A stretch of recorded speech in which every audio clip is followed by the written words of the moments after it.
Bismillahirrahmanirrahim. I am Ali Raza Fahad. In this video, I am going to discuss clauses. According to Merriam-Webster, a clause is a group of words containing a subject and predicate and functioning as a member of a complex or compound sentence. Further, a clause is comprised a group of words which includes a subject and a finite verb.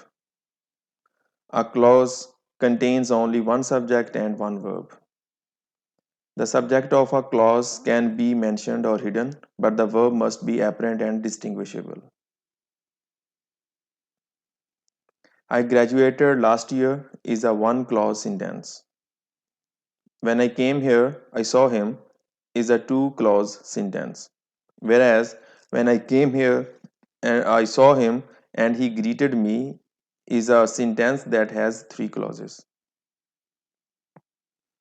Clauses are mainly of two types: independent clause and dependent clause. First, I will discuss independent clause.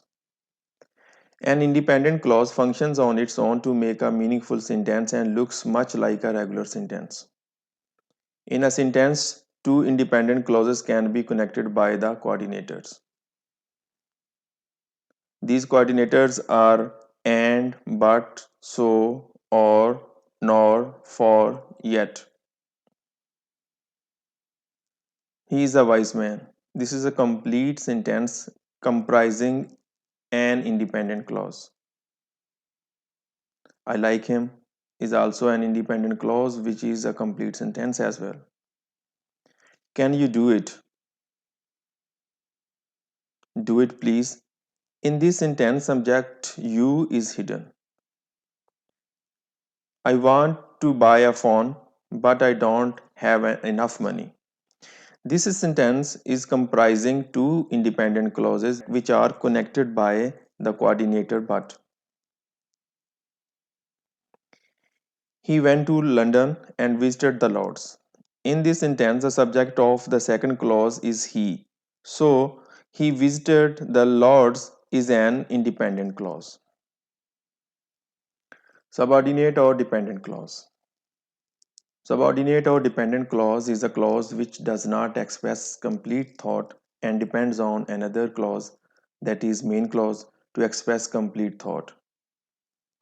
Subordinate clause does not express complete idea and can't stand as a sentence. A sentence having a subordinate clause must have a main clause.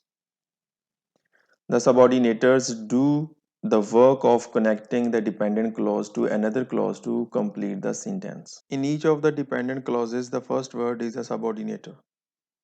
Subordinators include relative pronouns, subordinating conjunctions, and noun clause markers. He likes Chinese rice, which tastes good. The clause which tastes good in this sentence is a subordinate clause because it does not express complete thought and can't stand as a sentence. It depends on the main clause.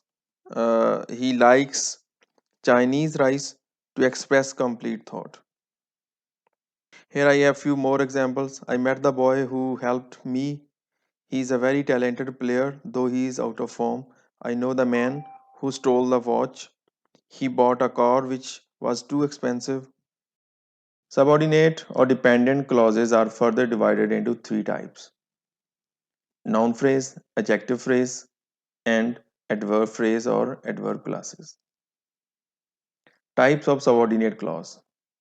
A subordinate or dependent clause may function as a noun, an adjective, or an adverb in a sentence.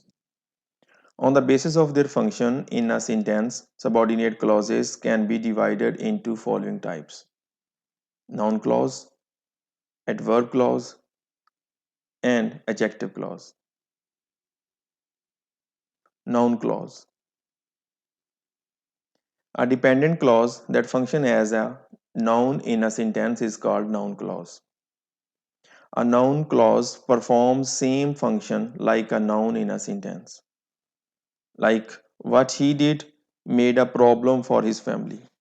In this sentence, the clause what he did functions as a noun, hence it is a noun clause. A noun clause works as a noun that acts as a subject, object, or predicate in a sentence as well. A noun clause starts with words like that, what, whatever, who, whom, whoever, whomever. Whatever you learn will help you in future. It is a noun clause as a subject. What you said made me laugh. This is also a noun clause as a subject. He knows that he will pass the test.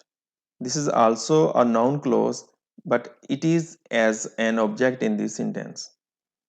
Now I realize what he would have thought. This is a noun clause as an object. Next comes adverb clause.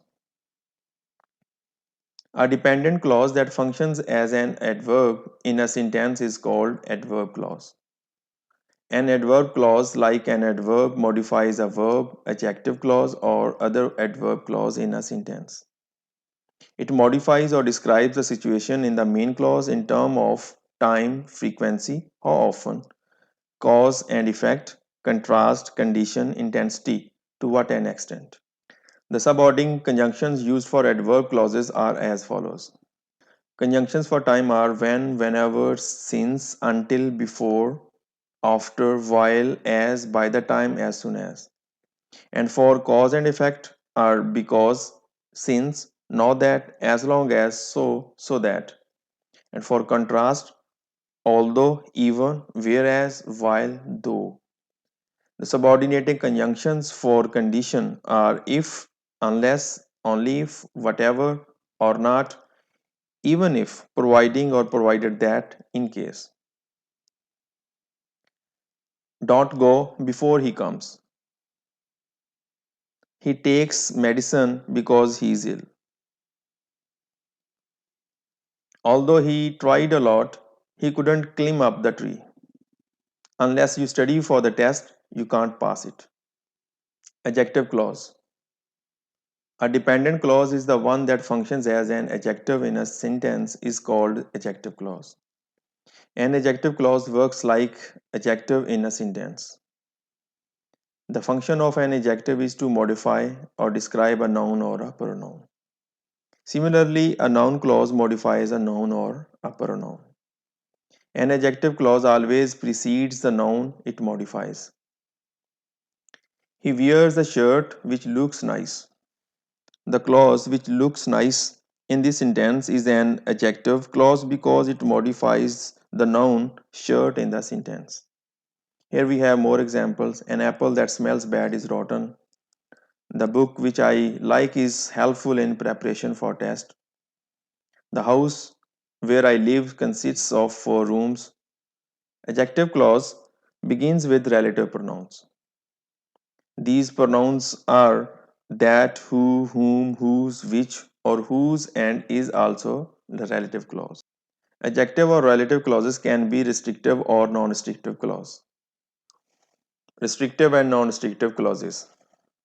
A restrictive clause limits the meaning of a preceding noun or pronoun.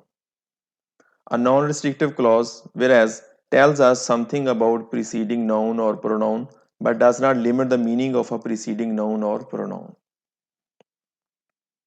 The student in the class who studied a lot passed the test. In this sentence, the clause who studied a lot restrict information to preceding noun, that is student. It means that there is only one student in the class who studied a lot. Hence, it is a restrictive clause. Whereas in this sentence, the student in the class who had attended all the lectures passed the test. In this sentence, the clause gives us information about preceding noun but does not limit this, who had attended all the lectures, information to the preceding noun. It means there can be several other students in the class who had attended all the lectures. A comma is always used before a restrictive clause in a sentence and also after non-restrictive clause if it is within a main clause. That is used to introduce a restrictive clause while which is used to introduce a non-restrictive clause. The table that costs $100 is made of steel. This is a restrictive clause. The table which costs $100 is made of steel. It is a non-restrictive clause. Thank you very much.